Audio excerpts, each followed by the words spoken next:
Hello and welcome, folks. We have some exciting news. Not really breaking, of course, but we've got Dragoon in Master Duel. So, at long last, we have our Dragoon control build on display for Master Duelists alike. I've have just been having the best time with this deck. It is so much fun. Being able to have 3 Dragoon is absolutely necessary.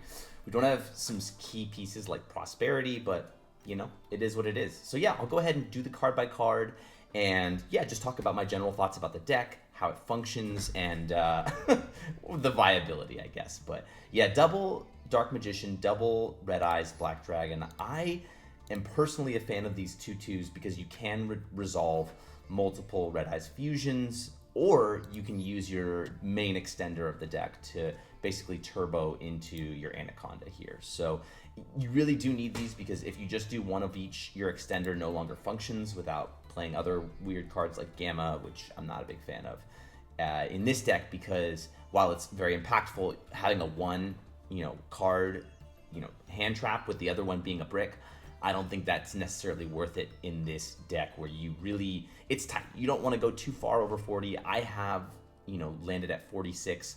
But yeah, anyways, continuing with the card by card, we have our Veilers, which, just to go over the hand trap lineup in general, we've got triple Veiler, Ash, Maxi, nothing to say about those. But for the Veiler, it's nice because it's not once per turn.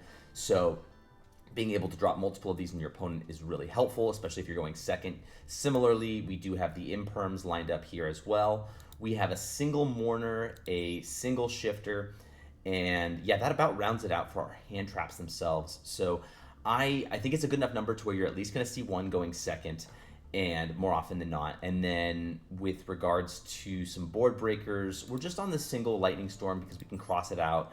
We don't want to draw too many of these, but Dragoon in and of itself is a board breaker. So the back row, I think, is something to consider. I would maybe throw in a Harpies if I was going to go additional on the board breakers, but and then there's the one droplet, of course. Again, could be a potential cross out target.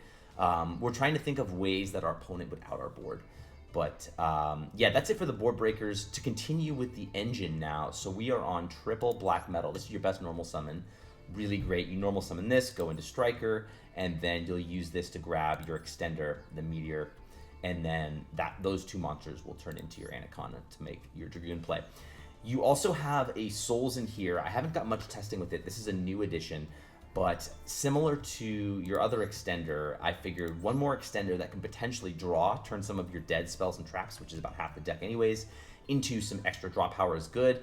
This deck definitely does struggle to generate hand advantage besides Maxi, of course. So having an additional extender that also draws, I figured could be worth checking out at least at one. We'll see how it goes in the future. And then of course for your main fusion summon of the turn, right, you're going to be using your Red Eyes fusion or your Insight to get into it. Insight, now you can just send a Meteor, an extra copy of Meteor, because this thing has a secret effect where besides the turn it was sent to the graveyard, you can banish it and add a Red Eyes fusion from deck or grave to your hand. So you can extend into turn 3 with a follow-up Dragoon play, especially with this lineup of normals. So you've got 6 of those basically to turbo into Red Eyes Fusion. We have our board breaker, as I said, and then the cheeky part of the deck is our Floodgate. We have a Secret Village, really, really fun. Keep this at 2 for now. I don't want to necessarily brick on this.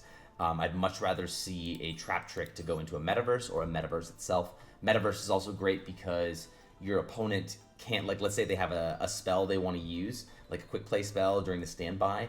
They're not going to be able to destroy this or really stop this without Ash. So I really like the Metaverse line into your Secret Village. And then, yeah, some protection. We need to max out on this. So double Call By and cross out to protect ourselves. Really try to ensure our fusion goes through. This is kind of where I was getting at with this deck count point. My deck count point there is you really do want to see one of these cards, which is a lot harder to do, to draw that in 46.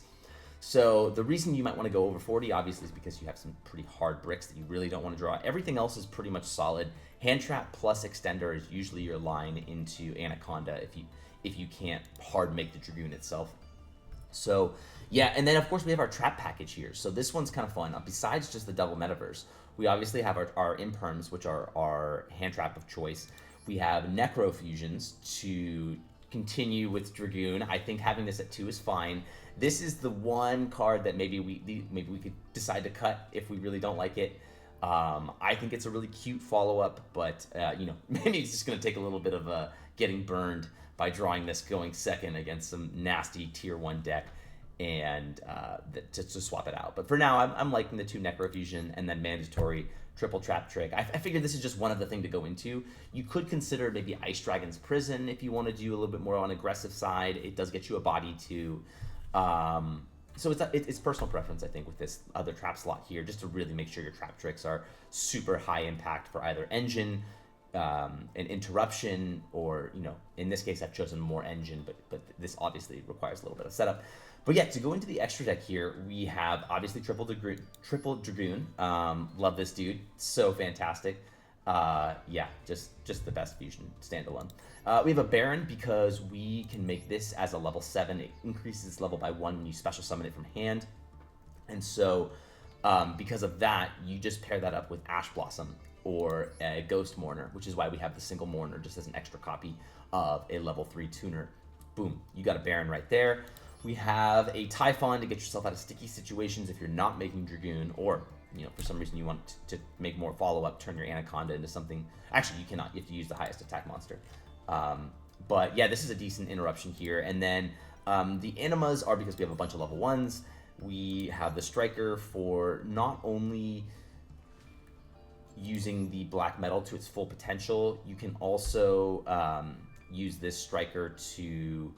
or no, that's about it. It's just the link one for your black metal here. But we do have seals because we can very easily turn our 2 dragons into a seals if need be.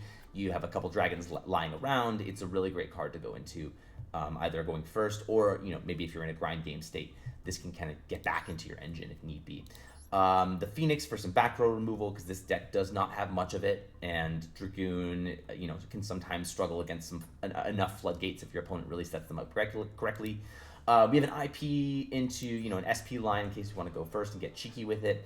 Dark in case we need to maybe search for our engine or interact with our opponent's graveyard. Unicorn not only is another way to interact with your opponent's field, but also to kind of climb into a big access code if we want to.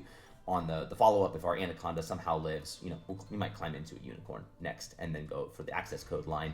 But yeah, that's it for our Dragoon deck profile.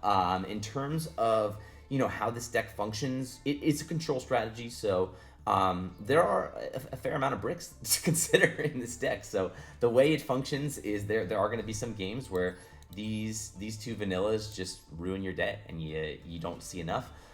Maybe going second, hand traps, or you can't get into your engine.